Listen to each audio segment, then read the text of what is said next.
Singularity.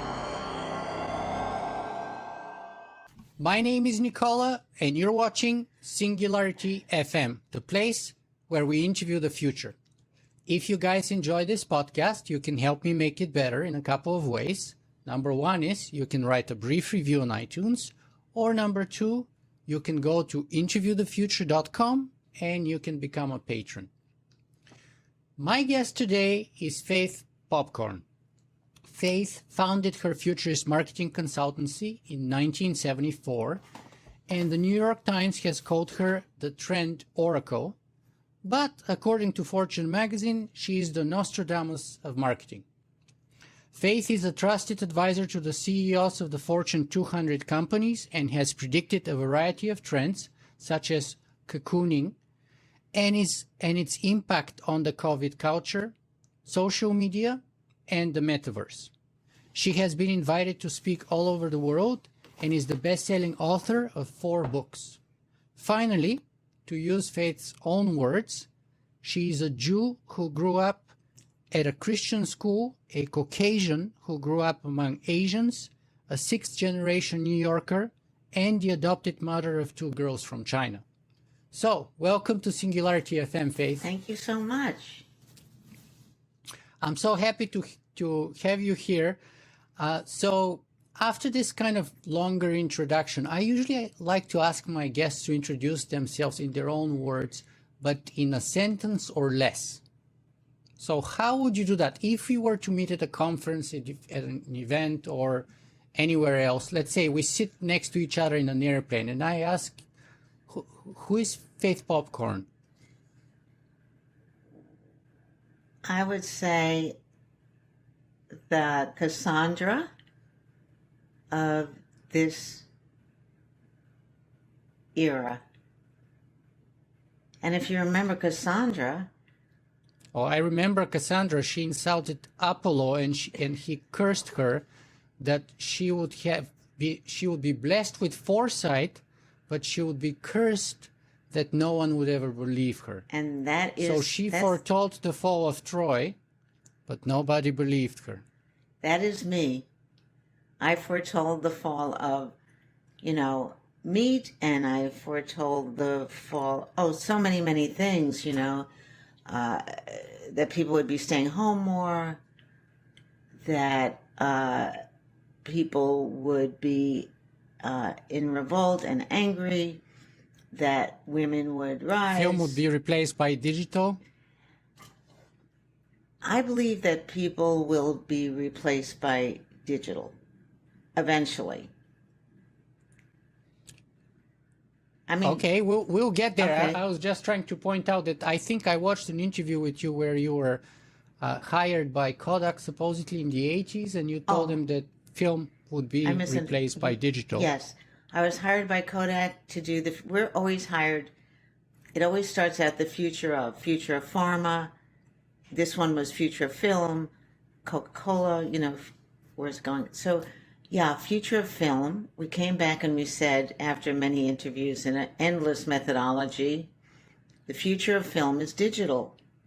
And they fired us because they were angry. They were furious that we didn't come back with the future of film, which is what they wanted to support a fast-fading company in Rochester, New York. It wasn't the answer they wanted, and they were very, very upset. And of course, history, proves the future of film was digital, and they had a digital department. They used it for medical.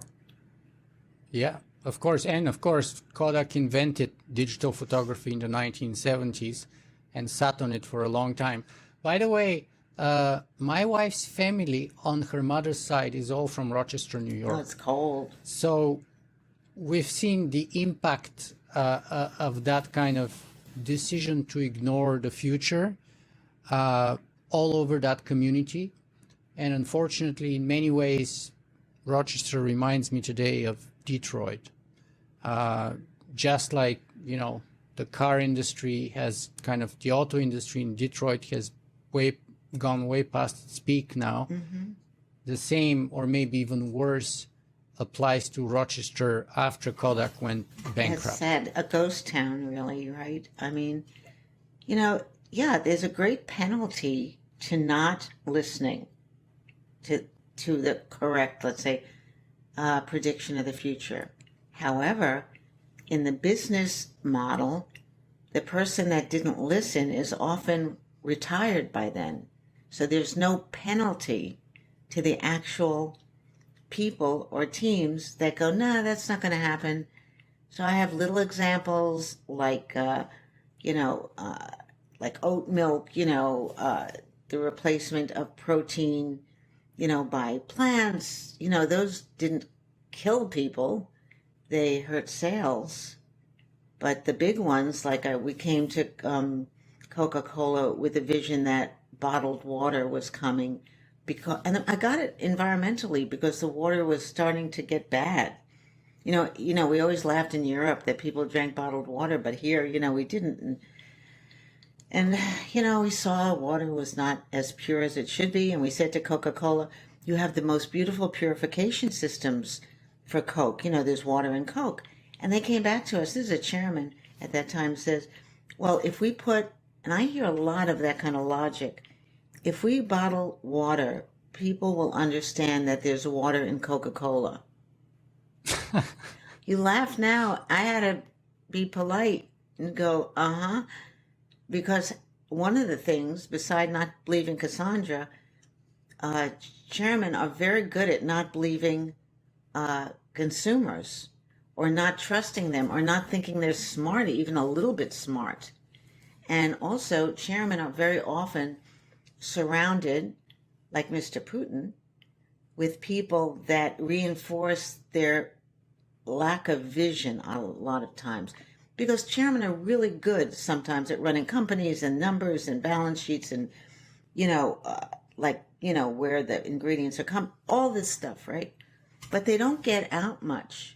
They kind of don't get out much. And so they're not listening, to the culture, and they think everything is silly and ridiculous, like the coming of psychedelics, the coming of nutraceuticals. These are simple things.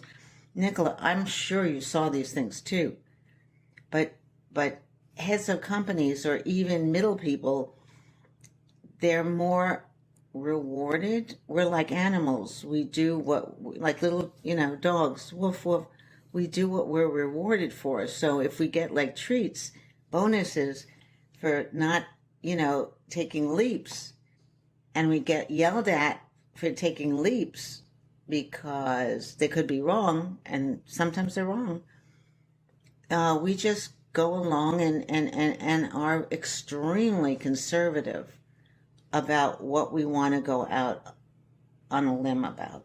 So that's the explanation for those who do not listen.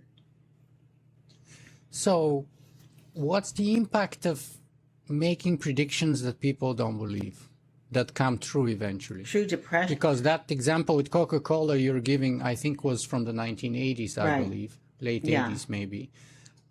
So how does that make you feel, and what's the impact on your behavior or your strategy or your futurism or even your psychology? I call it marketing masochism. I'm sure I'm a masochist because for 4 decades I just keep doing this. They say if you do something with the same response, you're an idiot. And I keep doing it with the same response. I come from a very kind of rough background, the East Village. I'm 6th generation New Yorker. I, was brought up in Shanghai because my father was head of the CID in Shanghai, which is like the CIA. My father was he was a criminal lawyer and a detective, a really good detective, I think I got those genes. But I come from what was a kind of a slum, East Village then, Alphabet City. I'm extremely oppositional in nature because to survive in my family, you had to be oppositional. My mother, too, was a lawyer. She was a negligence lawyer. My grandmother was like running like, some tenements downtown, and everybody in my family was tough, especially the women. So every year I get up and I think, this will be different. I'll say this, and I can build an incredible case. Fabulous. We call it in law, circumstantial evidence. So I can build you a case for my view of the future that's bulletproof. Yet I cannot prove the future. So, and we'll talk about the way I discovered the future maybe later. And every single time they say, like, yeah, that could be, probably not. I mean, most recently we repositioned a large communications company, or a pipe that put internet into people's homes, let's say, and we said internet service provider. Yeah, we said, hey, people are going to be staying home more, and that pipe, and stop calling yourself a dumb pipe. They call themselves a dumb pipe, right? Because they just put stuff through there, nothing important except connection. And I said, people are going to get their education through that pipe. They're going to get medical. They're going to get protection. They're going to be able to eventually change their rooms, color, scent, everything. And because what's coming is a rougher and rougher environment where people will be staying home more and more. And Cocooning, I named and framed in 1982. But I meant it to be very cozy. People stay home and they'll have little gardens. The Martha Stewart version, she gives us a lot of credit for, naming her whole frame. Yeah. But Cocooning started to become like defensive.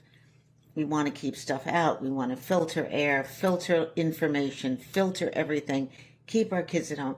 So the chairwoman at that time said, this is very apocalyptic, which in marketing means I don't like it. It's too hard to sell internally. And then they say to me, not the first time, I feel like a washerwoman.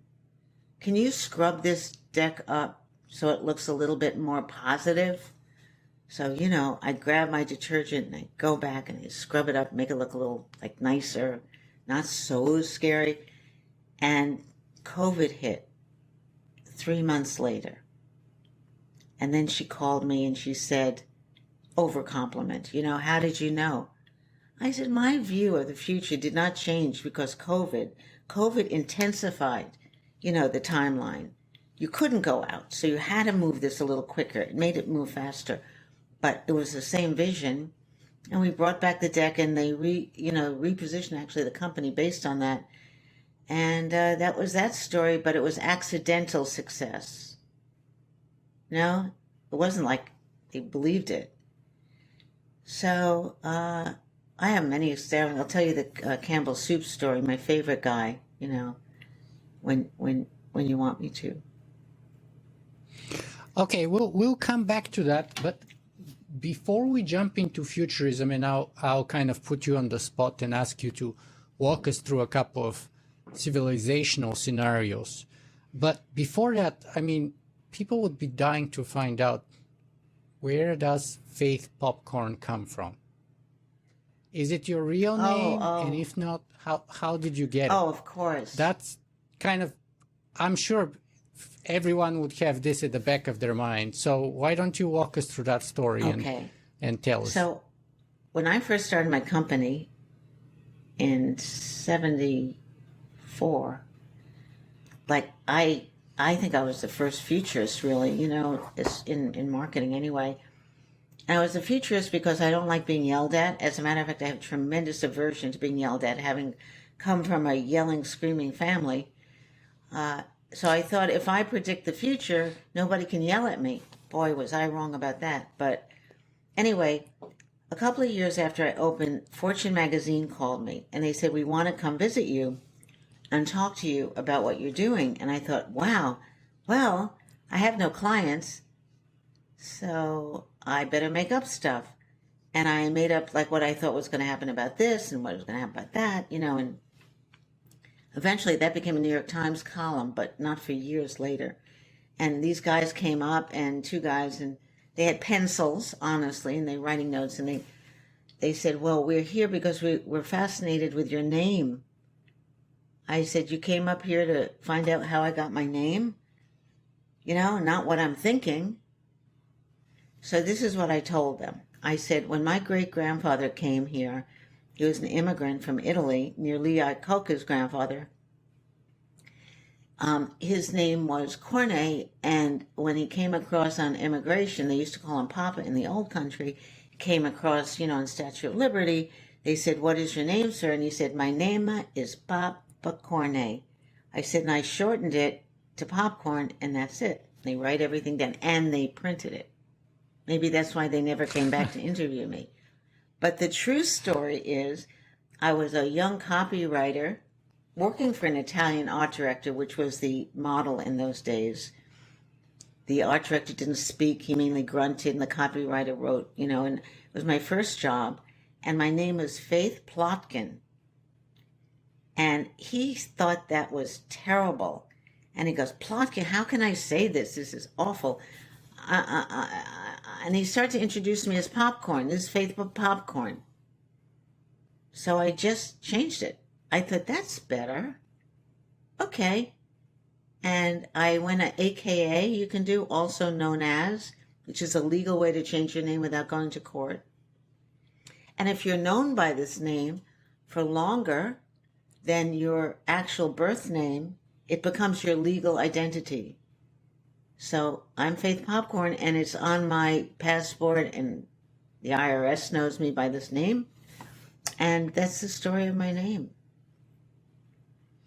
Wow. Do you not have some kind of a feeling, though, that that's some women today would say that's kind of a very misogynistic type of a story? You know, a boss, a male boss who couldn't pronounce the female employee's last name and Changed it. Instead of like doing his best to improve himself, decided to, instead of changing himself, he changed her name, basically. You know what? And also maybe somewhat derogatory, is it not? Or okay, just to give you an example, my blogging name is Socrates. Now, that's not a name I picked either. That name was given to me when I was in the army. And in the army, being a Socrates is not a wise strategy to survival. Neither is it complimentary. It is pretty derogatory because you're not supposed to ask questions. You're supposed to follow orders. Asking too many questions gets you killed. So when I was called Socrates then, it was not a compliment. It was a derogatory alias. But, you know, I thought, well, it may be true. I probably ask way too many questions. So instead of fighting it, and I'm happy to pay the price for it, obviously, after spending so many times in the regimental arrest and all that. So in solitary, usually. So I might as well embrace the name rather than fight it. So I wonder if you don't feel like there may be some kind of an element like that. I love that you're asking me this, Nicola. Do you know, nobody has ever asked me that, which is fascinating. Well, I thought that he saw the true me with popcorn. Popcorn? Yeah. I came up with stuff. I was always saying like poppy things. Like I'd be like, one time a client took me to a factory when I worked in the advertising business. I was a, copywriter, right? And he took me to this pot and pan factory, Farberware. And I saw this redundant, thing that they made pots by forming the metal over a model, right? A thing. It's a press. Right, a press. Yeah. And I said, isn't this dangerous? Because don't people get kind of hypnotized and have accidents in factories? I was known for these pop questions. And also was known for clients going, don't bring her back. Do not bring her back. So I felt that it was much more of an expression that he saw the true me. But of course, I was also in love with him. So maybe that's even more is that anti-feminist or is that natural? He was my first boss. He was 22 years older than me. His name was Gino Constantino Garlanda. He had a beautiful name. And Typical yeah, Italian I Gino. was crazy about him. So, yeah, that's the rest of the story. So, no, I've never, I have not been, what do you call it, formed by men or women. You know, maybe my mother, but that's about it. So I didn't feel that way.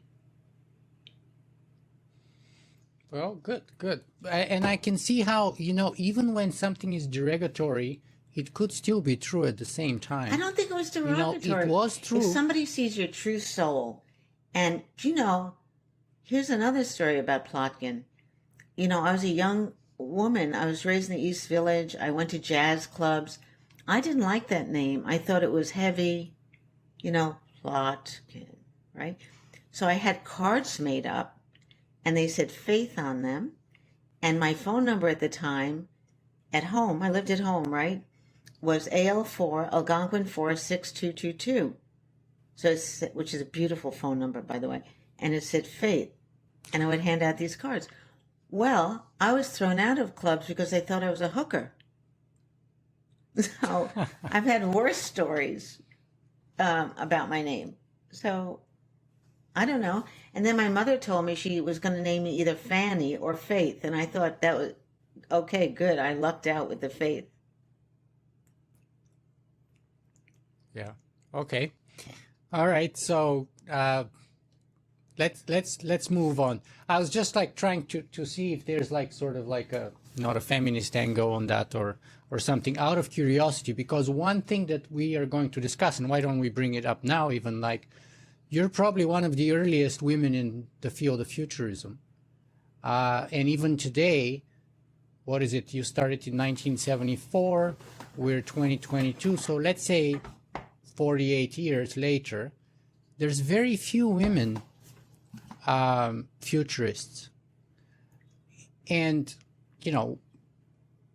a proper criticism of my podcast, a fair criticism of my podcast has been that out of, let's say, 300 interviews that I've done so far, probably, I don't know, 10 to 15% of them have been women only. And therefore it's, highly inequitable in that sense. Gender equity is lacking, clearly. Now, my excuse traditionally has been that that's kind of a reflection of the representation of people within the industry, the futurist industry and the general tech industry and AI and so on. But my wife is not willing to give me any breaks on that, not even a little bit. And, I've put some substantial effort over the years to kind of improve that. And I used to have much worse ratio, like a 6% ratio. So I've improved it by a factor of 3, but it's still like grossly inequitable. So how do you feel like a woman in a heavily dominated male field? And what is it that you think, and does that even have anything to do with the fact that you're a Cassandra, that your clients don't believe you? Would you think that if you were a man, your clients would be more believing of your forecasts?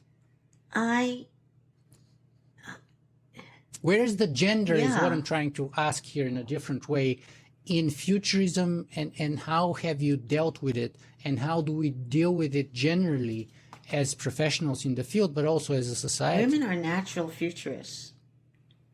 Maybe that's because they don't have titles futurists, because they're natural futurists. Because, and I'm not saying, well, we could talk about how I figure out the future, but they're natural futurists because they're, and I can go back to cave days too, but they're so intuitive. Let's talk about what intuitive means. It means that your senses are more developed.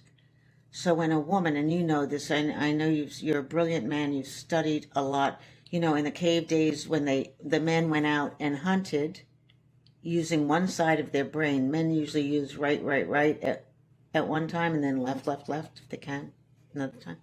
women go left, right, left, right. That's how their brains fire.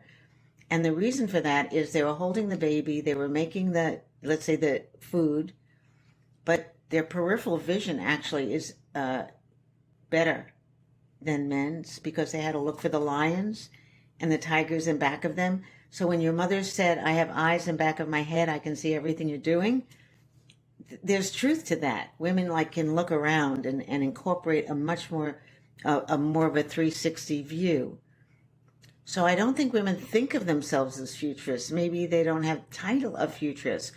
The ones that are buried in companies, Fortune 200s, and this is my least favorite thing, so, are insights. That's what they do. Head of insights. What is an insight more than a vision of the future? But it's buried in this extremely boring title about research. Futurism is supported by research, perhaps, which we could talk about later, but it's not created from research. So really they're saying that people get these insights, which are visions, which are like visions. You get, oh, that's going to happen or this is going to happen. So I think there are futurists that are female, but I don't think that they call themselves futurists. I think they're hidden in companies. I think that they're not wanting to come out and say anything dangerous. I've never had a woman in a company disagree with me, ever, in this roles. But I've had many of them say, my management's never going to buy this. Many. So that's my answer to why you can't find them. So what can we do to get more women in futurism, for example? And should we be even trying to do that? I mean, in professional capacity, you said that they're intuitively and naturally more inclined to be futurists, but how do we get them to make the step from, being naturally and intuitively inclined to do that to being professional, to being in the industry, in the field? Because honestly, how many other women do you know being futurists other than you? I know. There's a few, but very few compared to the industry overall. A few. There's a woman named Sarah Davanzo. I don't know if you've ever had her on. She was head of research at L'Oreal, and she's just left and gotten, in a way, a more adventurous job. So she's one. A woman named Kathy Hackle, I think, calls herself a futurist. I think she probably is. But no, there are not a lot because you don't want to... Look, it's hard enough to fight the fight in business, in Fortune 200, being a female, being organ rejected as a female, for the most of up till now. Then you call yourself a futurist also? I mean, yeah, no. So I think that's why. Okay, let us touch a bit on the Faith Popcorn BrainReserve. What is it? What do you guys do there, and what's its mission? So BrainReserve, when I started the company, I couldn't afford to hire anybody, of course, right? So it's called BrainReserve, and the reserve was I had a group of 14 people I really respected, and we brainstormed together, and we couldn't get brain trust because at that time, maybe still true, a bank was the only one, and how wrong that was, the only one that could use the word trust. You couldn't call yourself a trust, only banks, which is so untrustworthy. But anyway, so I called it BrainReserve, and that's how my talent bank started. I started to collect people that were actually making the future. So people that were doing skin grafts to create an embryo, really interesting, maybe science people and life people and food people and all kinds of people. So that's where BrainReserve comes from, that word. And what's your mission? My mission is to continually, no matter what, rain, sleet, snow, and derision, bring a vision of what's coming, period. I don't only bring it to business, I bring a vision of what's coming. And hopefully I'm a warning system, a warning system in a body to say, this is coming, this is going to sink you, here's the hole. Maybe it's like, I don't know, being so worried all the time. It's a Jewish thing, By the way, my Italian story, I'm 100% Jewish. They did not do their research either at Fortune magazine when I said Papa Corny. But yeah, so, we Jews worry a lot about, everything. And so that's my mission, to say what I believe is coming. Okay, let's grab that mission and see how far we can run with it then. So let's say that usually you work, you say, with Fortune 200 companies, but let's say today the client is humanity, the human civilization. And we come to Faith Popcorn and we ask, Faith, what are the major issues or trends that we should be looking at? Oh, that's not as hard as I thought you were going to ask me to tell humanity was coming. Ugh. The trends that we should be looking at. Well, it depends why you want to look at something. Do you want to make money? Are you just curious? Do you want, the number one question I ask when I speak, do a lot of speaking, people raise their hand, what should my children study? What should they, that's people very interested in that. Well, the trends, you tell us, what do you think is the highest priority trend that we should be keeping an eye on, or trends, several, let's say the top three, if it's more than one, that we should be aware of and keep an eye on and maybe even do something about? So we give you a total blank slate. I'll give you an easy one, which people are still rejecting, but it's alternative reality. So as the planet gets tougher and tougher to live on, then we could go back to what trends could save it, but I don't honestly have a lot of hope for that. But anyway, alternative reality is right now expressed in the metaverse, where people find it more and more difficult to live in IRL, in real life, physical life. So they look to live in almost like a parallel life that's happier or more pleasant or easier to navigate. But right now it's not, people aren't sure about it because it's not that easy to navigate. I'll tell you what's going to make it easy, because you still sometimes have to put on this Oculus and look through and learn. Like the kids have an easier time with it because very similar to gaming. As a matter of fact, its popularity grew out of gaming. Gaming is an alternative reality, and kids are living in it more and more.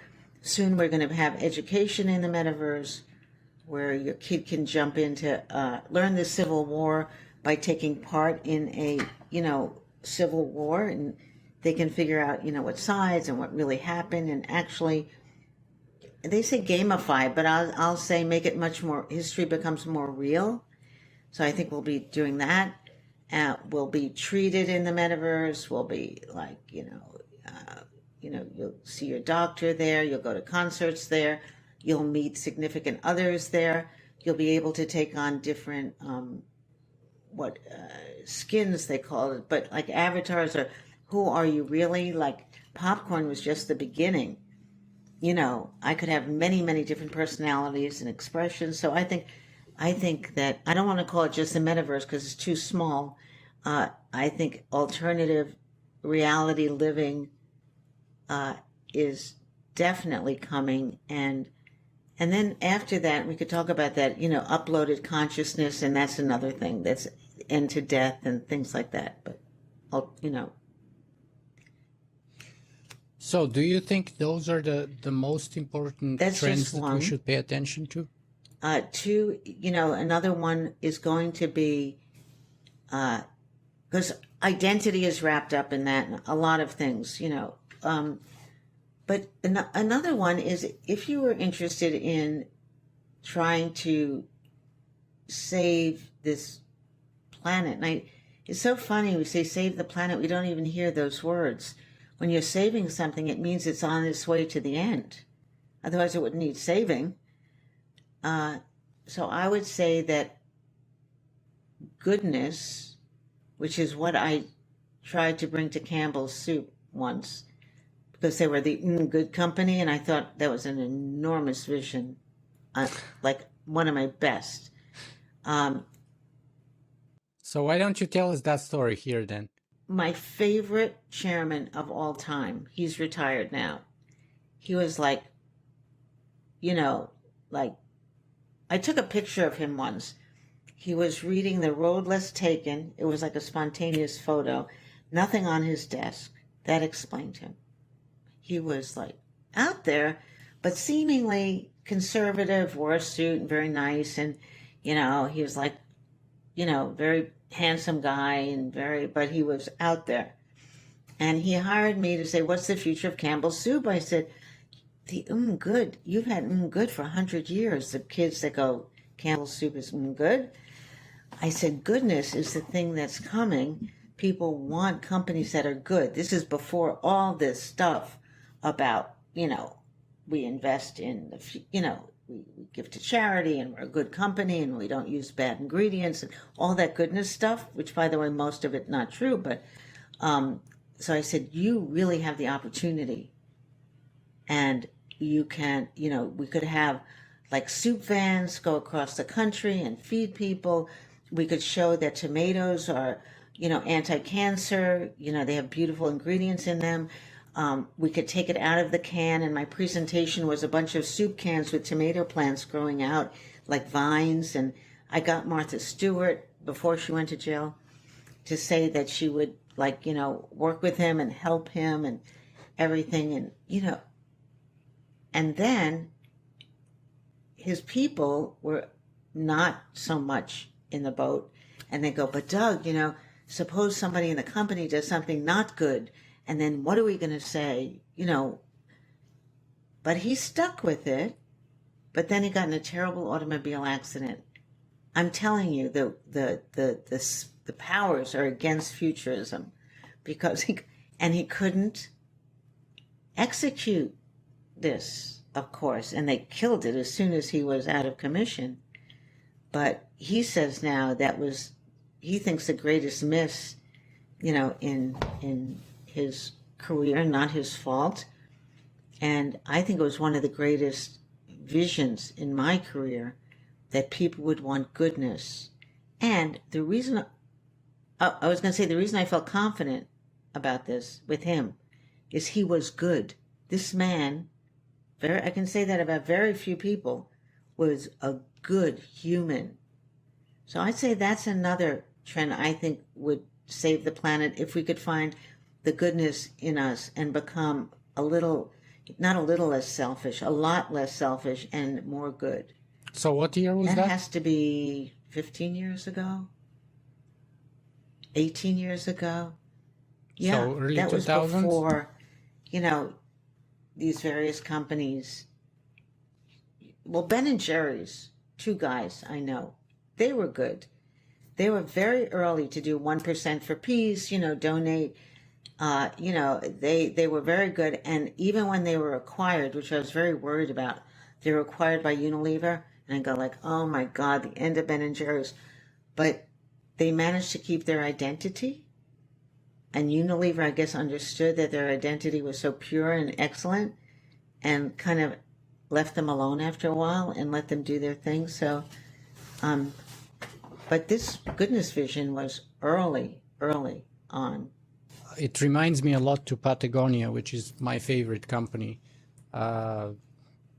with a kind of a very similar vision, I think, about goodness, and in practical terms, what it means and how they can do or play their part to make it happen. But let's grab the other idea here about saving the planet. So if we are to shift attention on what are the things that could require us to save the planet from, Or what are, in other words, the major threats or existential challenges to our civilization in general, or our planet, however you want to call it? What are the things we should look out there and, watch for? You see, I can't prove this, and I know you're a different kind of man, I can see that, and you're a gentleman, but when men run the planet, which they do,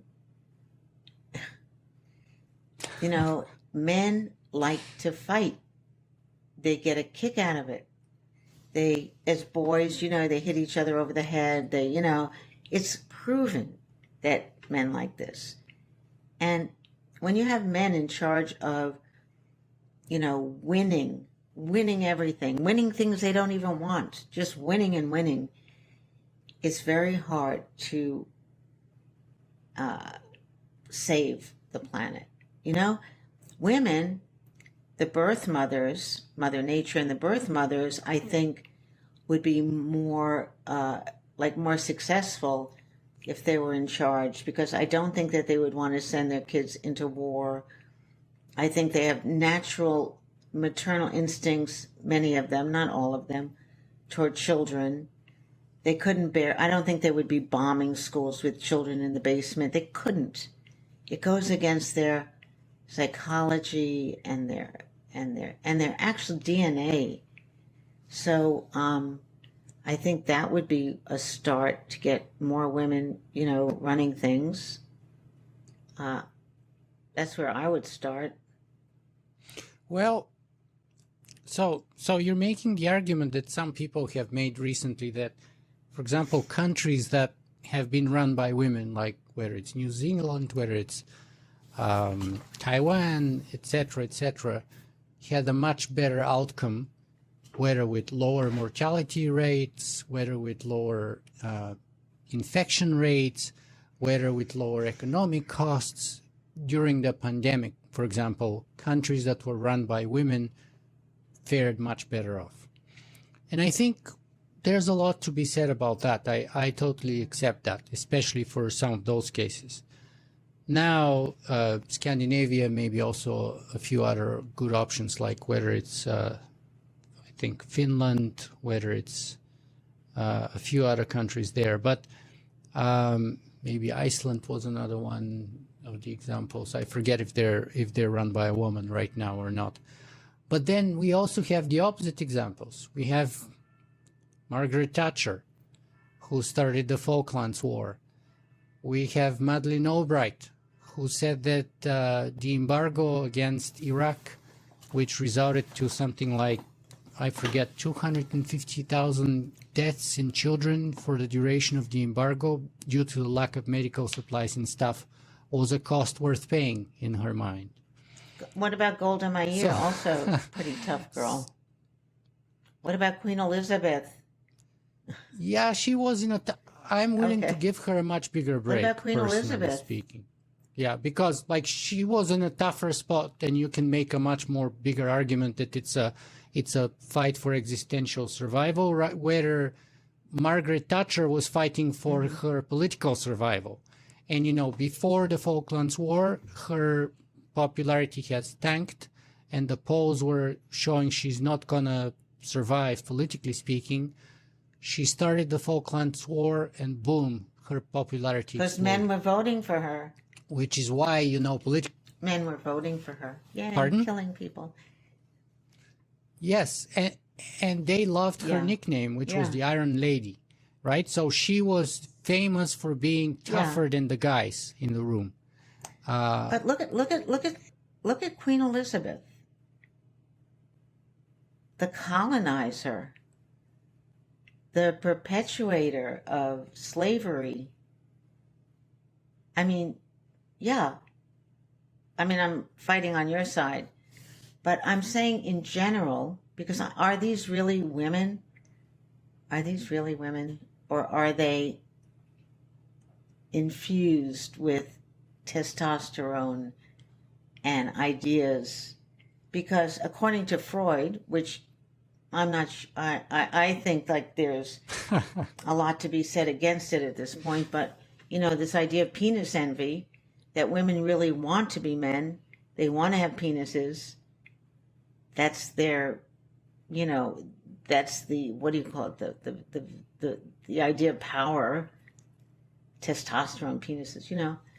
That many of these women leaders maybe are infused with that, and here's their opportunity to act like men. That's how I would explain it. So, yeah. So we do have exceptions.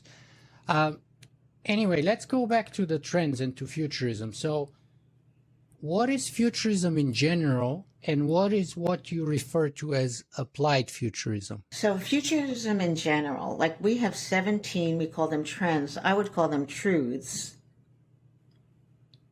in this bank, let's say.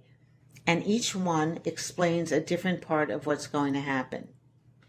So there's vigilante consumer, people getting angry, going on strike. You see unionization at Starbucks and others. You're going to see a lot of this. That's one. Cocooning, I explained, people, going inward, staying home.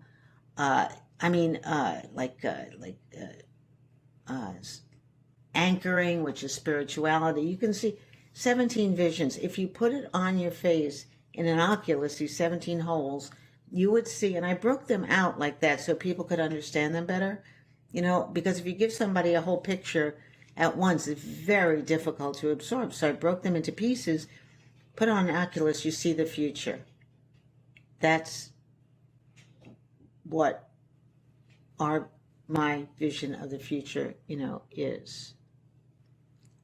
So you have what we may call 17 types of lenses through which you're looking at the future. But what is futurism in general, and what is applied futurism? What's the distinction there between the two methodological approaches? So futurism is a general view of the future, broken into 17 pieces in our lexicon. Applied futurism, so we come with this. When we come to a client, I think we have a very good idea of what's going to happen, to whom and where and how and all of it. But when we come to a client, they want to know, what does it mean to them? It took me quite a few years to figure out why I wasn't getting business, because they didn't want to know what was going to happen. They went, what does it mean to me? Hey, that's applied futurism. So we'll say, if you're a food company, what does it mean to you? I remember we worked with Tyson Foods, which Tyson's the largest protein producer, in the world still. And I remember early on, we said to John Tyson, vegetarianism is coming. And it has to be... What year was that? 20 years? 18 years? 20? More? Ago. So 2000. I think it was in the Popcorn 2000s. Report. That was 1992.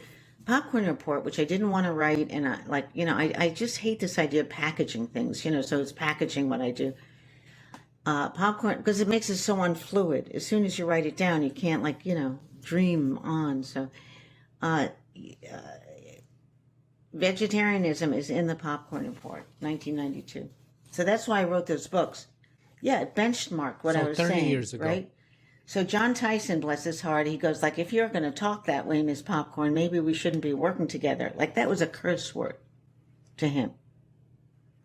But gradually, as he, I think, got more trust and we got closer and friendlier, and I think he began to see that it was a bit away, so he didn't have to worry about it that much. But I think he began to see, and they started to acquire companies that would fill that hole. That's the best I can expect, really. When we say to, we worked deeply, with an Indra-Nui, let's say at Pepsi, and go sugar is, you're on tobacco road with sugar. Tobacco road, finally, we say cigarettes give you cancer, kill you. Sugar, fats, sugar, same. So if you're, I think that it, we helped her write, her Bible of, her whole thing about, doing good and originally when she came on from CFO to CEO, her whole thing. But I think she began to see that, and she started to get into good for you, and she went deeper in there. So that's applied futurism, what it means to a particular company. What does it mean to communication companies? What does it mean to pharma companies? That has been a little bit tough because pharma companies, I think, now even exceed banks in being hated and government. People don't trust them, right? But I think what COVID happened, they saw that science really could save people. And I think that there's we call it pharma karma, a great opportunity to come back and do good. But anyway, that's applied futurism, what it means to a company, an industry, a person. Yeah, it's impressive to me if you kind of isolated the trend towards veganism in the early 90s. That's pretty impressive. And I can see how a lot of people would be pushing back. I'm a keynote speaker. That's how I actually make a living. The podcast and everything I do online is kind of free. And then I charge for my keynotes. And I've been vegan now for 6 years. Probably one of the best decisions I've ever done in my life. And so I was pitching, or my agent was pitching me for a industry poultry producing conference in South America. And that was maybe 3 or 4 years ago, where the poultry producers of South America were gathering, and they were asking to look into the future. And I told them basically my pitch is the world that will change, and the future is vegan, and I'm here to tell you how and why. And if you're open to hear that message, maybe help you find out the way as per what you can do about it to ride the trend or ride that wave of change rather than get drowned and destroyed by it. But my pitch was unsuccessful. They decided that I'm too much outside of their zone of sort of comfort, and that message was like not necessarily the message they wanted to have at the conference, because I was going to be the opening keynote speaker. And so they were afraid that the kind of tone I'm going to set for them would be kind of doom and gloom, the end of the world is coming. Because my title was The Future is Vegan. So imagine how that goes. Maybe you should not have told them what you're going to speak about. No, I wanted to be 100%, and I'm always very open with my clients or potential clients, so that they have the full capacity to decide if my message is for them or not. Because again, my name is Socrates, and a lot of people don't appreciate what I have to say, and that's okay by me. So if that's not the message they want to hear, that's okay, but there's a cost that they would pay for refusing to listen to something that may be actually beneficial to them, because you can ignore reality for only so long, and then it smacks you over the head. Lab-grown meat is going to be the future. I mean, people don't have to give it up. I mean, those poultry people really should be investing in lab-grown. In Singapore, there's some beautiful stuff being made. I mean, Beyond Burger and all those is not as good, really, for you. A lot of but at least it's not meat. And if you've ever seen a cow go up that ramp to slaughter, or you've walked into what do you call it, like a chicken coop, industrial. I became this way because in France, I was like in south of France, right? And there was these mimists, people that act out things. They were holding screens, 4 of them. One showed a cow going to slaughter, one showed a chicken being slaughtered, one showed a pig. Pigs smarter than dogs, right? Pigs are fantastic. Yeah. They have the intelligence of a toddler, by the way. But my kids also had stopped eating meat before me, But it is absolutely bad for the planet, bad for humanity, bad for your heart, bad example. It's murderous, it's cruel. And you can't think it tastes that good once you realize that. And yet a lot of people would argue that the future is sort of paleo, low carbs, high fat and high protein, free range. If it's lab grown, kind of fine. Go hunt your own food. But not things that walk around with legs and make animal noises that you can hear on TikTok. No. So they're wrong, Nicola, Socrates. They're wrong. Let's talk a little bit here about technology and in general and AI in particular. So, my podcast name is Singularity FM. Used to be called Singularity One-on-One. So we have to talk about AI. We have to talk about the singularity. We have to talk about transhumanism. So what's your take on artificial intelligence in particular and the technological singularity in general? First of all, I say to people when they say artificial intelligence, I go, drop the artificial. It's going to be real intelligence, I believe, that can learn from each other. Like we learn from each other, they will be learning from each other and getting smarter and smarter. Elon Musk says it's the greatest threat to society. But that's what's, I think, going to happen. And, I believe that we will become more melded. Already it's happening with machine, that will, as soon as you have a fake knee, you now have a machine in you, or like a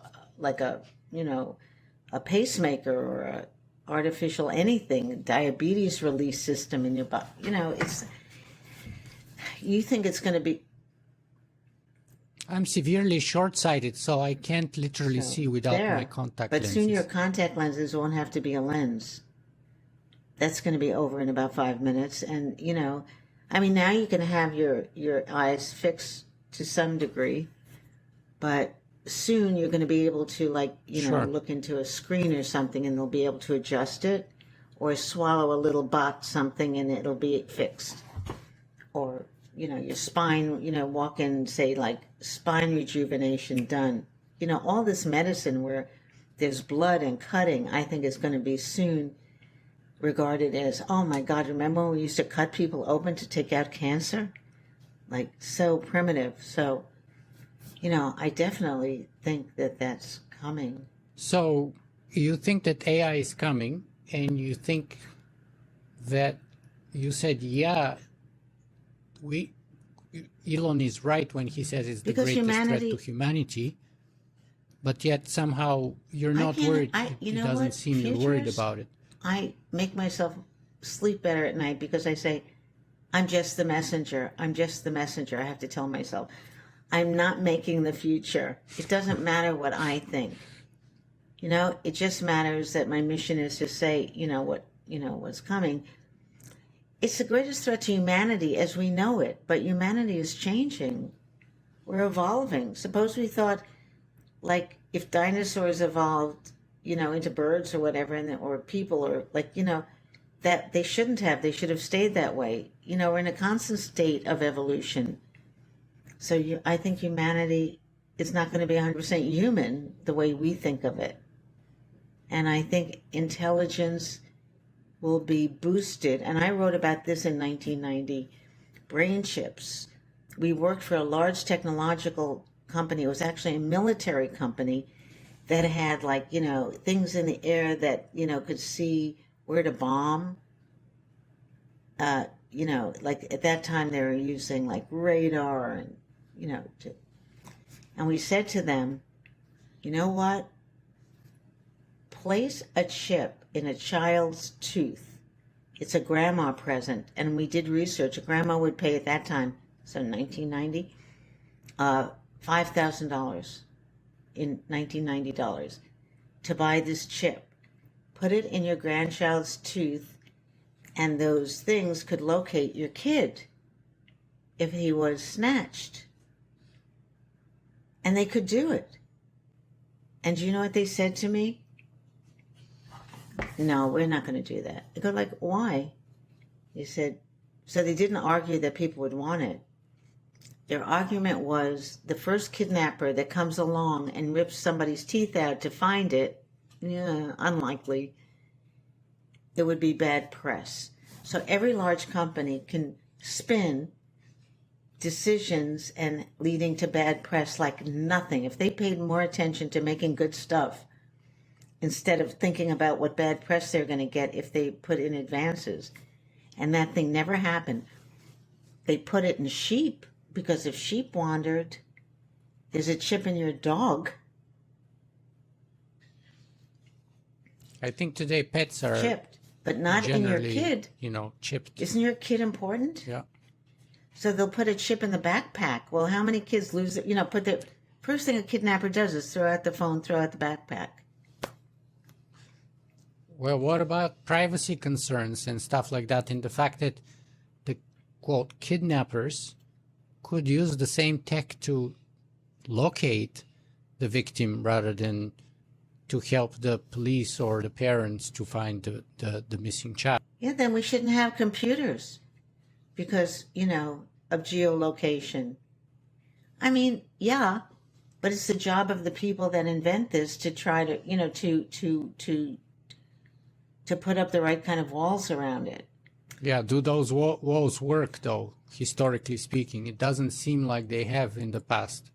Those walls seem to be, especially in the United States, where you read hacking every day, whether it's the Chinese or the Russians or just, mercenary hackers who want a ransom for a pipeline or a hospital, you name it. It's like almost a daily occurrence.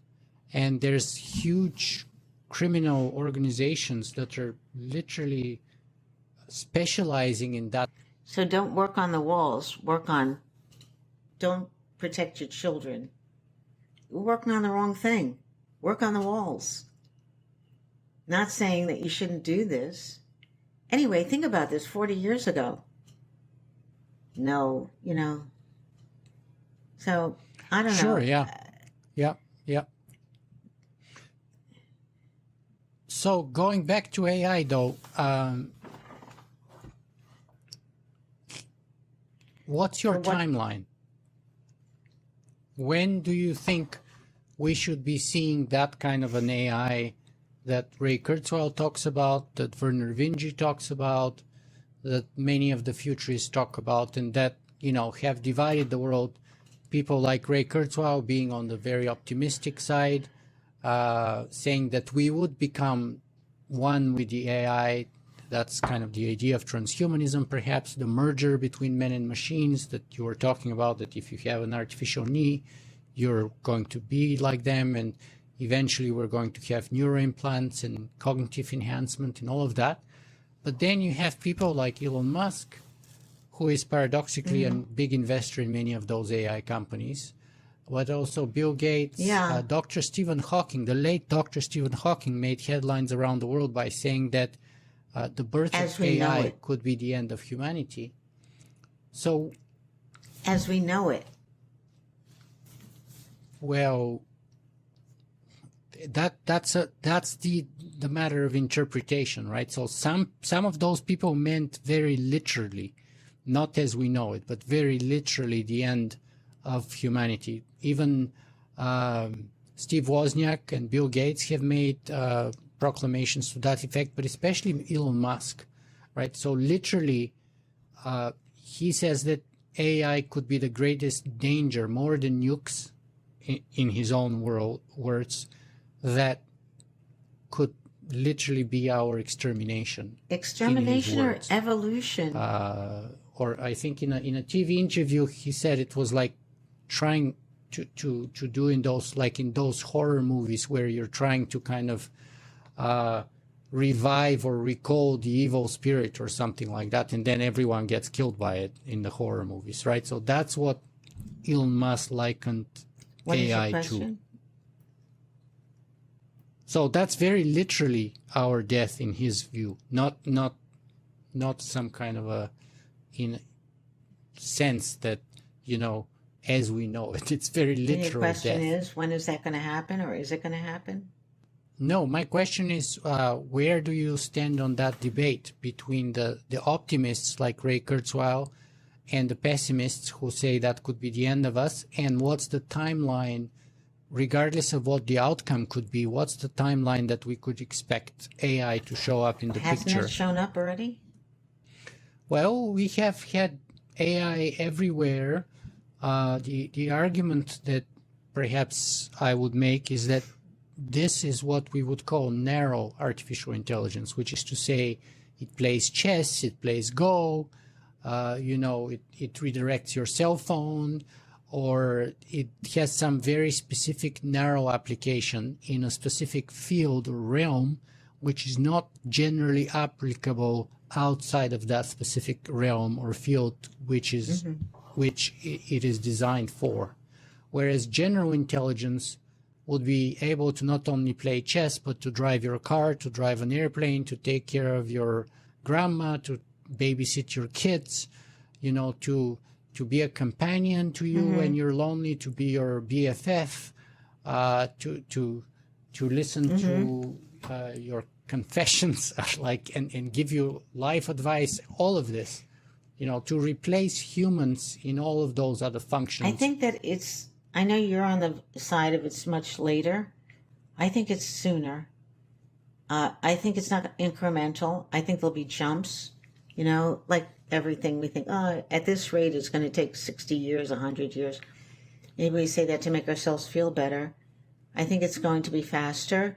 I think, like if you read Clara and the Sun, my favorite book, Ishiguro, about a companion to a young girl, I think, Kazuo Ishiguro, the Nobel laureate in literature. It's very good to read that book because it makes it much more real. You can see how that could happen, and the companion could feel, learn to actually got better at feeling as it went along. So I think it's going to be sooner. I think it's going to start with those kind of things, like safety, like wouldn't it be great if you had a little bot take your kid to school, or be on the bus, or be in its pocket, or or little companions, or for elderly little companions. We're seeing robots in the operating room already.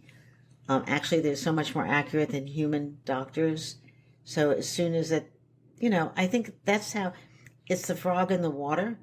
By the way, that's a myth. When a frog gets dropped into hot water, it jumps out. But anyway, it's going to go slowly, and then you're there. So you're a lot more optimistic on AI or you're kind of largely, it seems to me, alongside Ray Kurzweil's. You're going to rent brain chips. Line. They're going to, you don't have to learn French. You don't have to learn math. Chip you. Maybe you're going to lease them, not buy them. They'll be, maybe expensive in the beginning. As it becomes more convenient, or we can make more money with these chips, or we can get rid of something annoying like the screen, we're going to incorporate them. We're not going to be thinking big, deep, philosophical, brilliant thoughts about, is this bad for humanity? We always do things that make things easier or making more money. That's easier, making more money, healthier. Okay, so let's go there then. In terms of you mentioned bad for humanity. Let's bring in ethics here and see. So first of all, should we bring ethics in the conversation of futurism at all? Well, as I said, futurism to me is the reporting of what's coming. For my part in it, tell me something then, Nicola. How much of ethics,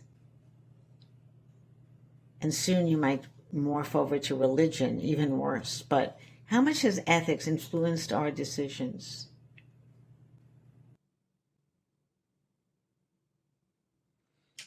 Well, I would say almost 100%. As Aristotle said, if you want to do ethics, you have to do ethics. If you don't want to do ethics or philosophy, you have to do ethics. So saying that there is no ethics is a kind of an ethics. Saying that there are no rules is a general rule, which is the framework, an ethical framework within which you make your decisions. And saying that there are rules are there for the rules within which you make your own decisions. And then we can go and unwrap what those rules are. But to me, it seems that it's unavoidable at some level or another. So you just said before that it all comes down to money, for example, or one of the two things that you mentioned was it comes down to money. Well, that's a kind of ethics. Money is a value within a system of values. And any system which ranks things in order of value is an ethical system. So you could say, well, that person has no ethics, they just care about money. But that is their ethical system. And the highest value, the most prized item in their ethical system would be money. So, but they still do have an ethical system.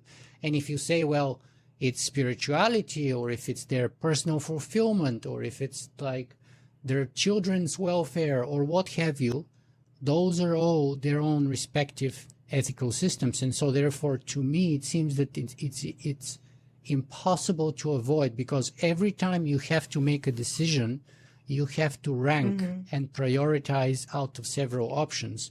And the moment you do that, you're doing ethics.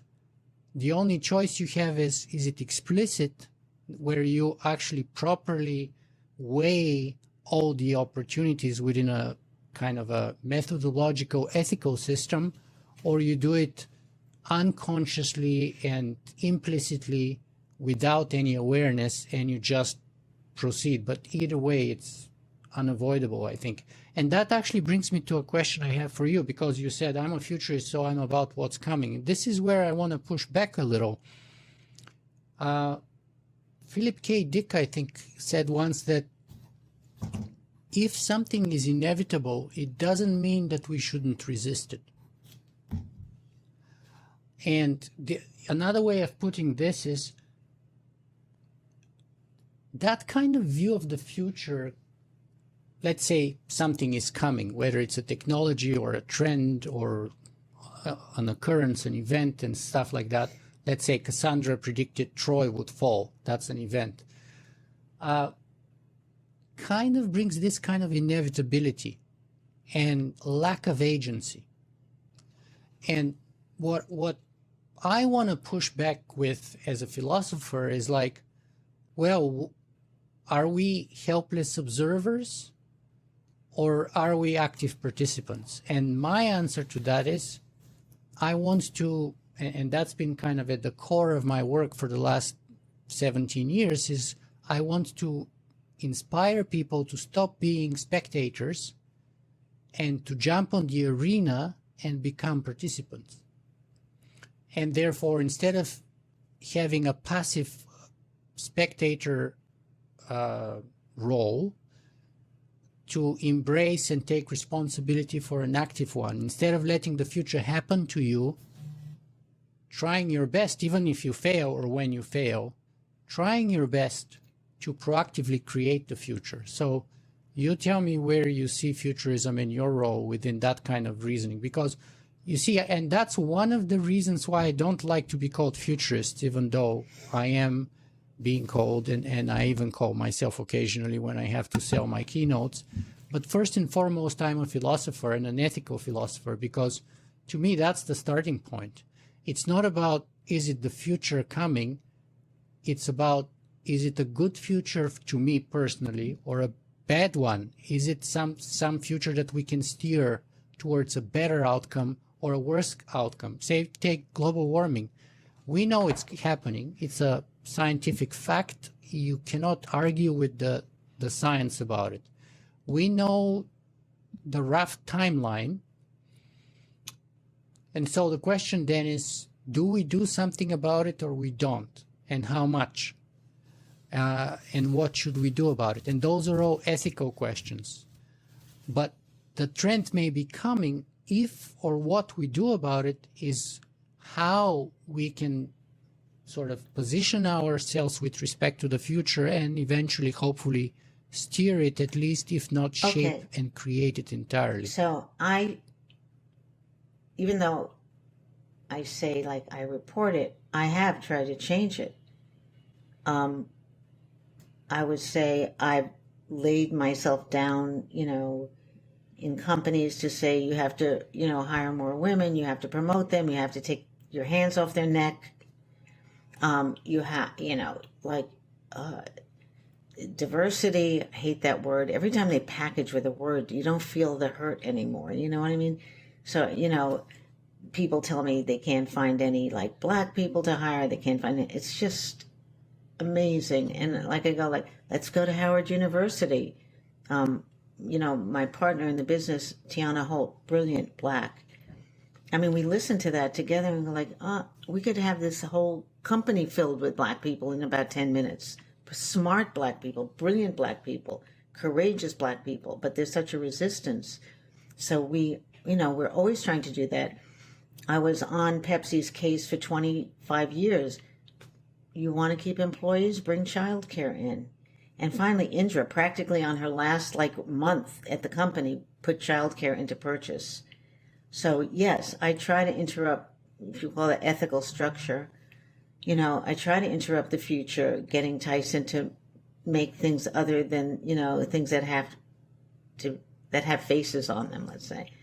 So I would say, yes, you can try very hard to change outcome or create outcome, but it's slow haul. I mean, it's slow.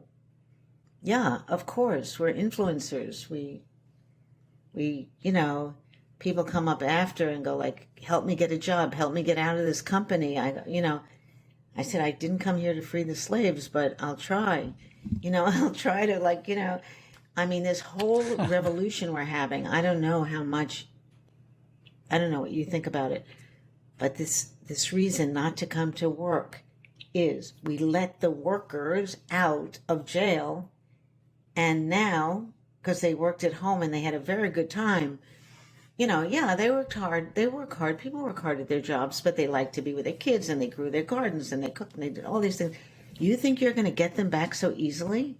You are not getting them back. They now, many of them, in our research, would rather leave the company than come back to work. 5 days, never. So we were battling will there be a 4-day work week someday? Now we're saying 3 days, 2 days, no days. That's, to me, kind of the biggest shift during COVID is the value shift. Forget about the technical details, the location details. It's the value shift. It's the fact that, and everything else follows from there. Back to my previous claim, it's like the fact that people awoke to the fact that the jobs they've been doing were underpaid and unsatisfactory and were taking way too long to commute to and from. Freedom. And now that they've tasted some limited freedom and independence over their own timeline, over their own location, over when they can take a lunch break and take care of the kids and do remote work, they had reassessed their values and their priorities and what are the important things to them, and started taking action to kind of live more in keeping with those newly rediscovered values. So people are, for example, I am here in Toronto, the real estate has been the most explosive in North America in Toronto for the last 20 years, but probably second to Vancouver only.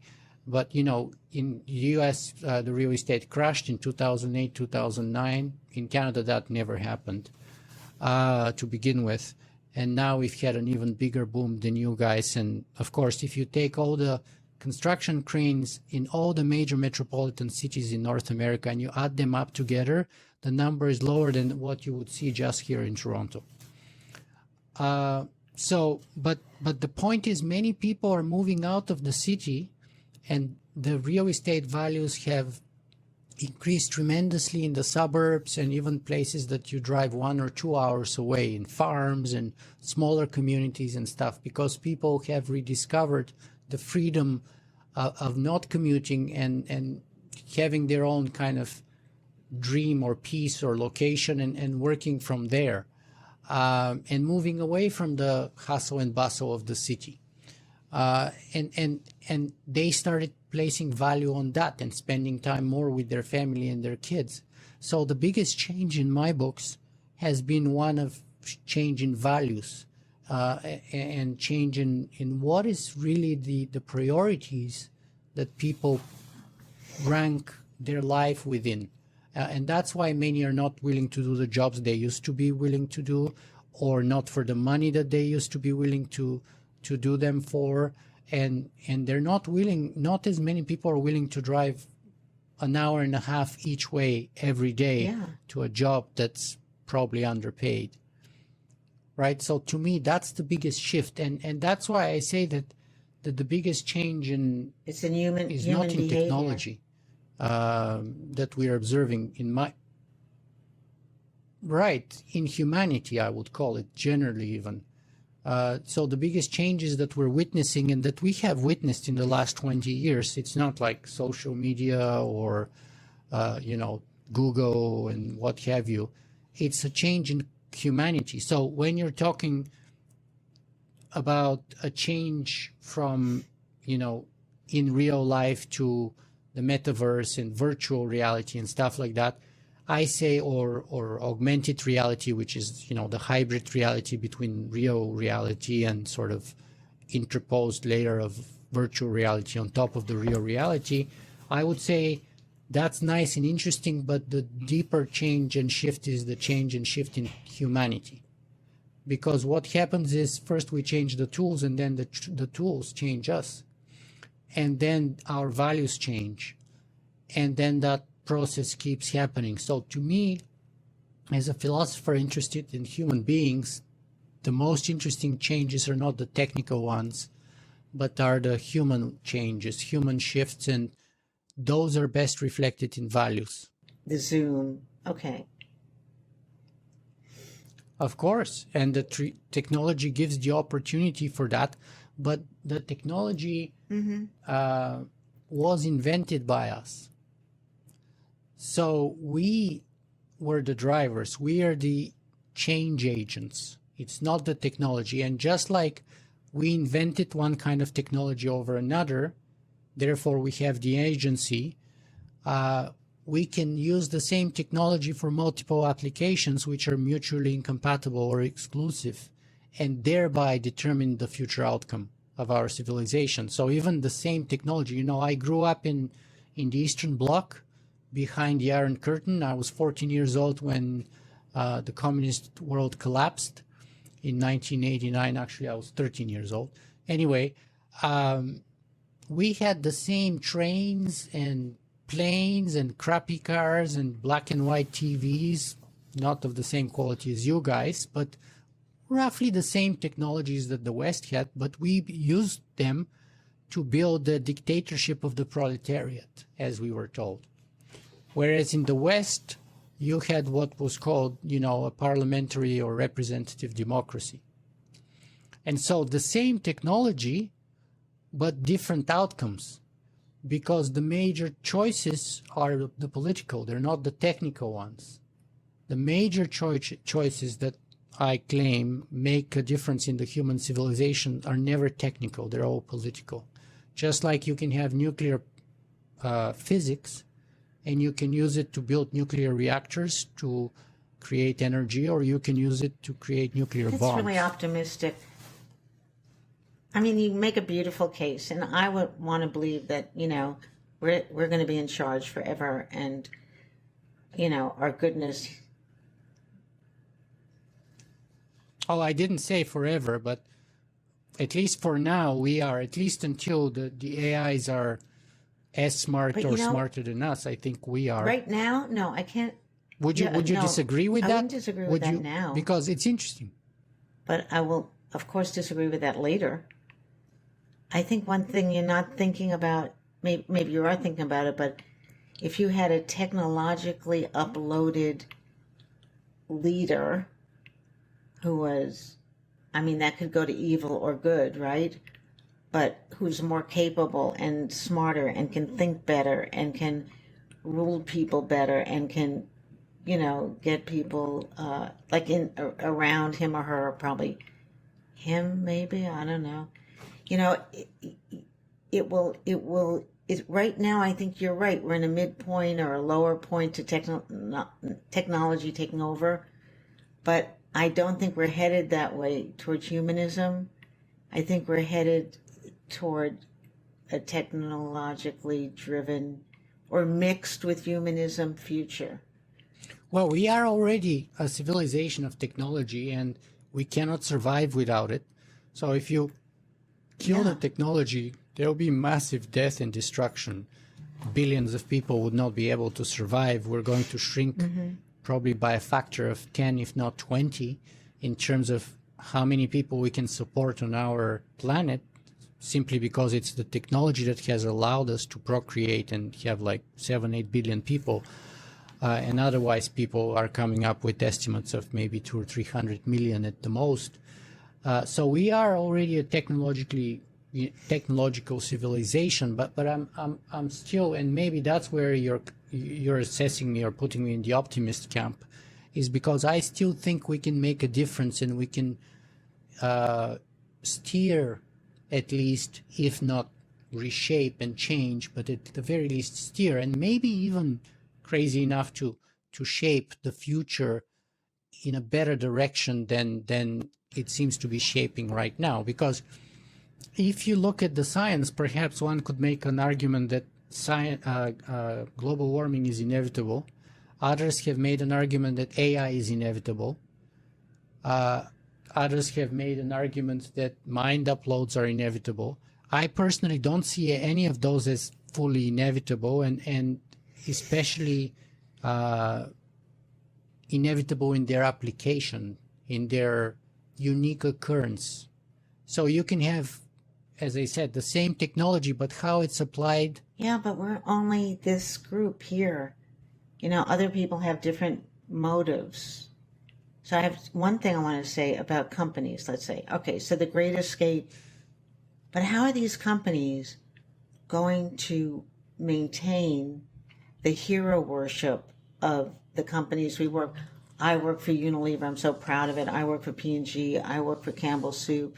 You know, when the population disperses, it's hard to hold the culture, I think. So I think we're going to see, you know, big changes. And I think it was even Fortune that said maybe 50% of the companies that we call Fortune 500 will be gone, you know, because others will take over, or they'll just, you know, disintegrate into the ether because of their, to your point, ethics, or they can't brainwash fast enough or make people believe that to work for this great company is just so incredible. So, you know, I think the other thing I want to ask you is, I have this fantasy that, you know, we're not allowed to reproduce, really build a human, what you're calling a human, you know, like a Frankenstein, but a human being. Are you talking about cloning? Building. Can you please elaborate? Because I don't think I get the meaning or the sense you're trying to convey to me. Is there a place on the planet where some government or some group are building humans and human beings and programming them to whatever their philosophy or goals are?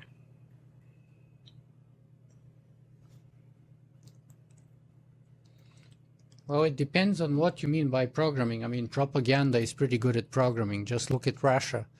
Now, it's just like one of endless examples. And, you know, we in the West are no immune to propaganda, but look at Russia. Do they really? Or is that, they're denazifying do they think that? Ukraine right now, right?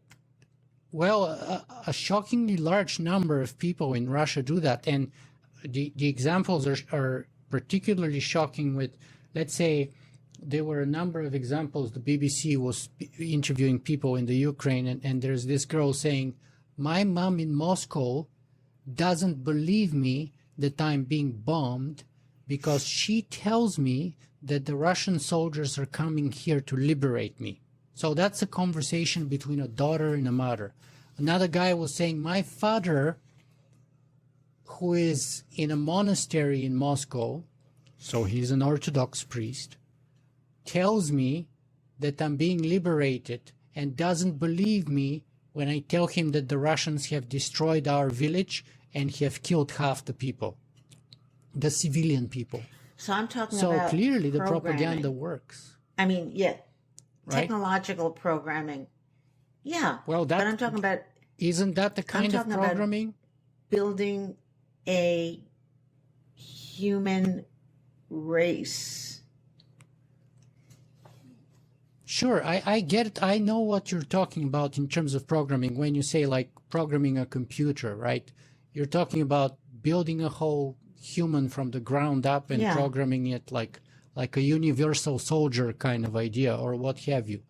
But that I just wanted to show that programming has a diversity of meanings, and we've always done that in a way.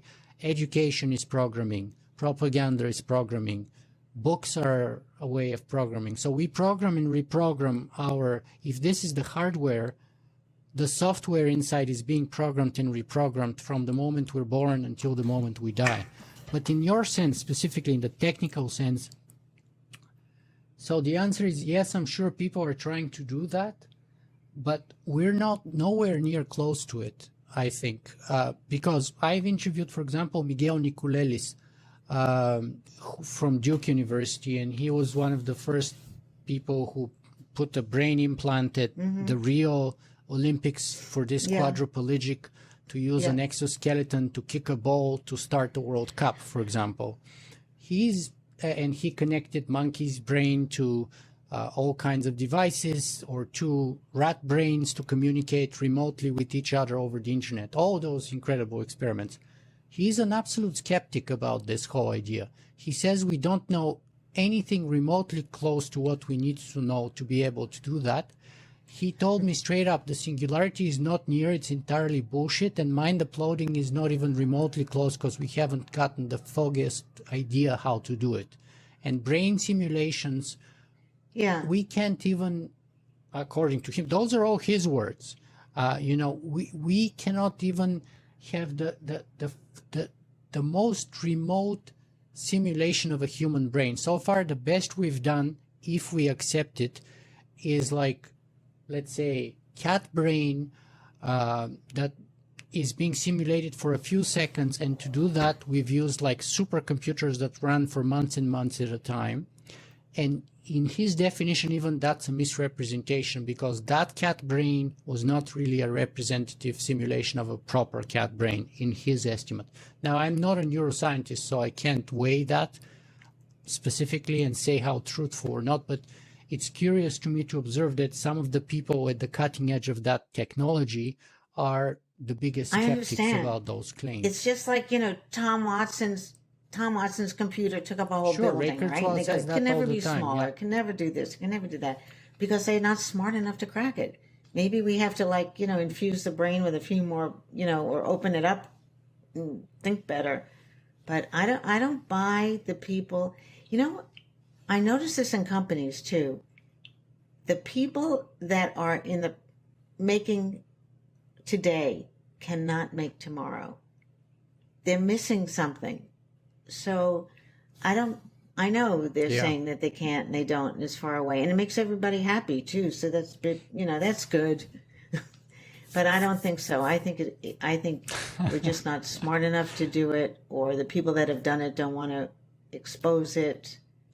Ray Kurzweil says that the experts on the cutting edge of the field are usually too hijacked or restrained by the nitty-gritty details and are cursed by their knowledge. So they cannot see the longer view or beyond the narrow challenges that they're facing in their fields, and therefore historically have been or are allegedly a lot more short-sighted. You didn't ask me the way we see the future, or why we have been, successful in a way, and it relates to this. We look down 25 years, and it's easy to get drunk. You can brainstorm, get drunk, have lots of, vodka and whatever it takes, and in 25 years it's going to be this way, no constraints. Then we do backcasting to the present, and then we look for the signs and signals of that potential future. From there. slower, faster, different, and then we can like kind of track it. And it's really helped us see, what's coming. So I say futurism doesn't come from the past, which is what he's saying. The people that live in the present and the past, they can't do it. But you have to look far future to see the signs of those people or engineering or technology that can do it. I like that actually a lot. That's probably my favorite thing so far that you've said. Futurism doesn't come from the past. Therefore, futurism comes from the future. I like that a lot. So how do we do that? Let's say I'm a futurist who has no clue about the future, or I am just an average Joe. How do I see the future? How do scenario. You just imagine a future. So different people imagine different futures. Some people, I think, are better at it, more imaginative. Futurism is just stories. That's why science fiction shouldn't be ignored. A lot of, like you brought up science fiction writers, they imagine the future. And then we say, it makes us, it's like, I always read the end of a book, which is terrible, but I love it because I can see how the plot is developed. I like to see how so it's like figuring out the end, or 25 years hence, and then seeing how the plot's being developed or not, or falling off or exceeding or whatever. How do you know you're not entirely up for lunch? Like because let's say you have 10 people looking out 25 years ago, you're going to get 10 different views, even if they're professional futurists. That's my impression after having a bunch of these conversations. We never agree on anything. I don't think so, though. Because even you said that if there's singularity or whatever, it's just, you think it's much further away. You didn't say it's not going to happen. Okay, that's a fair point. Just timeline. Yeah, I would say, yeah, we can see the trends, or most, hopefully the bigger ones. But also what we don't see, and perhaps that's where kind of the differences come between you and me, is like our engagement and our responsibility to shape that future, perhaps, maybe, toward for the better, more useful. Or, I mean, in a way, that's what you're saying too with applied futurism, because I would say that, futurism is about pattern recognition, right? Seeing the patterns, following them logically, perhaps, and either backwards or reverse engineering them from the future to the present. But there's two or three several steps on top of that layering. So, for example, it's not just seeing the patterns, it's about being able to take advantage of those patterns, to ride the waves rather than being drowned by them, right? It's about utilizing those patterns or those trends that you have identified. But then there's another step on top of that, and that's the harder step, and it's creating them, actually. Like, it's much harder to be Elon Musk or Steve Jobs and create the trends than simply observe them, or then simply take advantage of them. And then finally, I would add the ethical dimension perhaps on the top of those three other ones, and say, okay, so if you are able to create the trends of the future or of history, the question then is, are you creating them or shaping them towards a good end or a bad end, towards the better future or the worse future? Because you can say, well, many people put an impact on history and on the future, but it wasn't for the better, it was much for the worse. Whether, even Putin now, Putin surely put an impact on the world that he would be remembered for forever with that war in Ukraine. Is that a good thing or a bad thing? Surely it's not a good thing, I would say. Not even for his own country, I would say. Not even for Russia, not even for his own, quote, legacy. I think he would be judged for that, and I think in time he would be judged very unfavorably. Just like, even though he is super popular right now in Russia. Still. And his popularity is being challenged increasingly, and the propaganda is starting to crack here and there already. So, but without argument, he did leave his impact on the present and the future, therefore, in so many ways. But it wasn't a good impact. It Your was question? a detrimental, destructive one.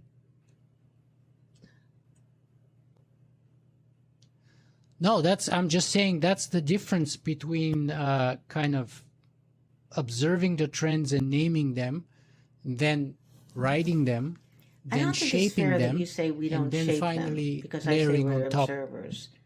I think that we shape them because we're working in the largest enterprises in the world, and not only telling people what's coming, but warning them against the bad things that they could be doing, contributing to what's coming. So I think in that way we try, we do our part to say, like, people are going to catch on to you. They're going to, break the corporate veil. They're going to look under there. They're going to realize sugar's bad and fat's bad, and that you're not donating enough money, and, you're not promoting women's or diversity, or, supporting kids or whatever. We do lay down, do that.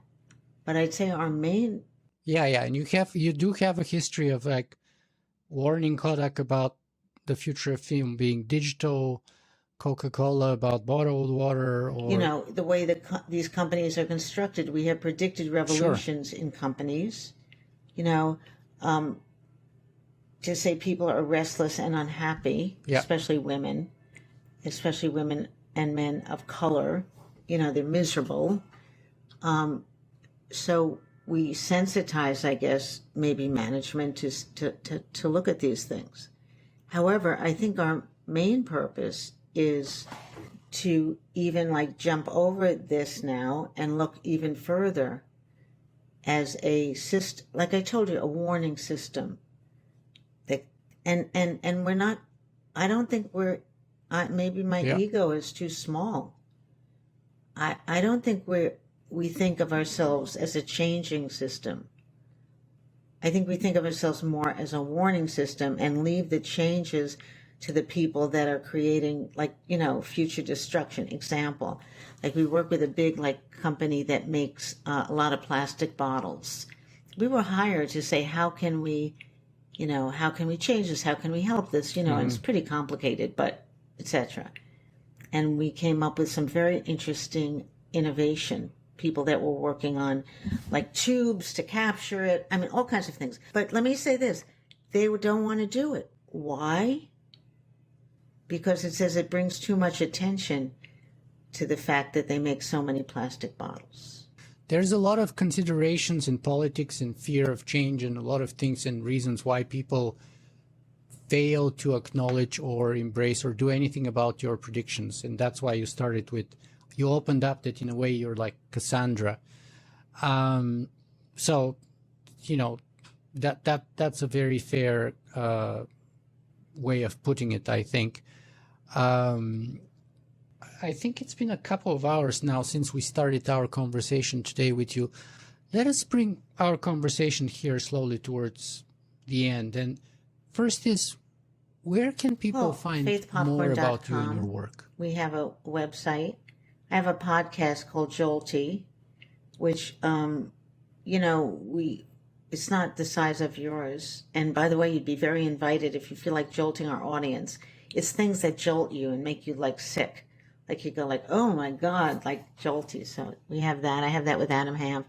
Also a brilliant futurist. Brilliant. He's the smartest person. Well, now I've met you, but I don't know.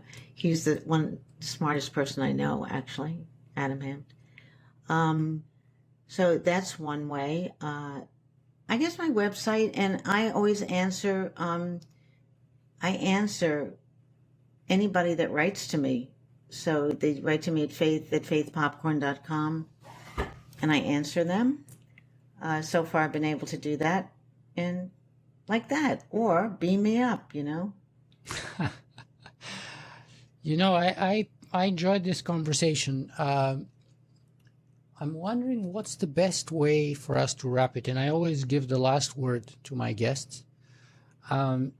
One thing that stands out to me, or two things, and you can totally go in any other direction that you prefer to, is that I will take away from this conversation is that the future is not made in the past, but also about the difference in kind of futurism, because it kind of brings awareness, and maybe it's arrogance, maybe it's ego, because you're stating kind of humbly and more modestly than me that you're more about a trend spotter and an oracle of the sense of Cassandra, and kind of that's the kind of futurism that you practice. Whereas, I come more from the philosophical school where, Karl Marx said that philosophers have always tried to interpret the world. The point, however, is to change it. Well, to paraphrase Marx, I would say futurists have always tried to predict the future.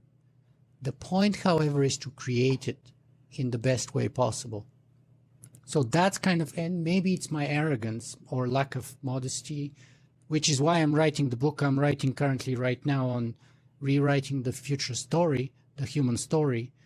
But that's kind of like some of the elements that came out in our conversation today with you. So how do you think is the best way to wrap this conversation? What's the message, perhaps, that you want to send us away with? I was on a platform, a speech, one of those convention things that you do too, with Colin Powell. And he said to me, I said, "Oh, Colin, please run for president. I love you." I loved him. Mm-hmm. And he said, "You run for president, Ms. Popcorn. You do a better job." I go, no, I'm not going to be president. I said, "What can I do for you?" And he said, "Change one child's life." And I adopted my first daughter, Georgica, from China. So when you say you can, like if you know about the Chinese orphanages, I mean, you can go on and on how horrible. I pulled one kid out of there, and then she wanted a sister, so I pulled Clara Cecil out of there, my second child. And I would say, if you can change, you're saying change the future, I'm saying change the outcome of one person, if everybody did that. And my mission, what I would love to leave behind, and so far I'm nowhere with this, is a global list of every homeless child that we could look at. We can go to Amazon and find anything, right? Why can't we go somewhere and find every child that needs a home, their history, the problems of adopting from that country, whatever it is, help, a global, repository of every homeless child. So we could all, maybe if we all took one, there wouldn't be any. Now there are a lot in the Ukraine too. So I would say what Colin Powell said, change one person's outcome and you will have changed the future. Change one person's outcome and you would have changed the future. I love that. That's brilliant. And it reminds me I was watching or reading an Indian story, and I forget which Indian story. Was it the Bhagavad Gita? No, maybe it was some other ancient Indian legends and myths, or what was it? But they were saying the discussion was about how you change the world and how it was impossible to change people, and how the same mistakes we're doing today we've always done since the beginning of the world, and the response to that was, if you can change one person, you can change many, and you can change the world. So that was the bottom line. So when you just said to change the future, change the life of one person, that's what it reminded me to, which I love, and I think it's brilliant. Me and my wife, we don't have kids. We've had we've been supporting World Vision for probably 20 years. So we had a child in South America, and then one in Azerbaijan in the sort of Nagorno-Karabakh conflict, an orphan, and now we have another kid in Africa. But it's nothing like adopting like what you did and bringing one in your family, or two even. Do it. It's not hard. It is not hard. Honestly, you know how people go, I adopted them singly. I'm not married. No partner.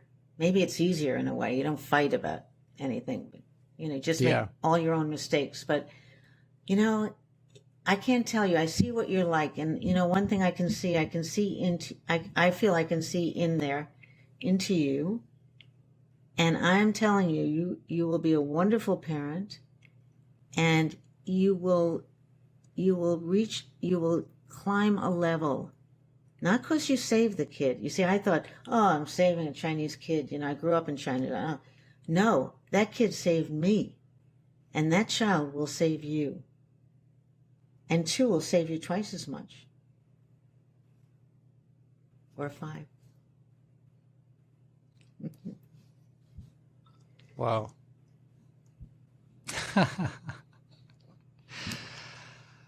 Well, that's I think a perfect point to call our conversation to an end. And perhaps let me see if I can find a quote here that I actually got today, and it was from the Bhagavad Gita. So maybe even the previous story that I was mentioning was somewhere along that book. But your call to adopt a child and therefore change yourself, not only their life, but change yourself and in a way change the future and change the world, reminds me to this quote from the Bhagavad Gita. The ignorant work for their own profit. The wise work for the welfare of the world. So Faith Popcorn, I want to thank you so much for being with us today and for pushing us to work for the benefits of others, for the betterment of others, for the salvation of others, and therefore for our own salvation. Thank you very much.